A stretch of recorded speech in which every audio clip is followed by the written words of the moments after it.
അപ്പോൾ കളഭം തരാം ഭഗവാൻ, എൻ്റെ മനസ്സും തരാമെന്ന് പാട്ടുണ്ടാവാൻ കാരണം അതിലെ ഇരിങ്ങണ്ണൂർ ഭരതപിഷാരടി എന്നാണ് നമ്മുടെ നായക കഥാപാത്രത്തിൻ്റെ പേര്, മോഹൻലാൽ അവതരിപ്പിക്കുന്ന കഥാപാത്രത്തിൻ്റെ പേര്.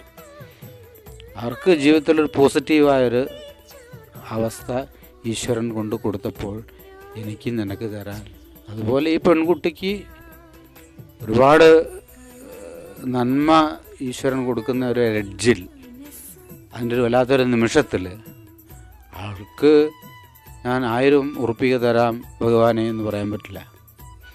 അല്ലെങ്കിൽ ഞാൻ നിനക്കൊരു നിൻ്റെ കൊടിമരം സ്വർണം പൂശിത്തരാമെന്ന് പറയാനുള്ള കെൽപ്പില്ല.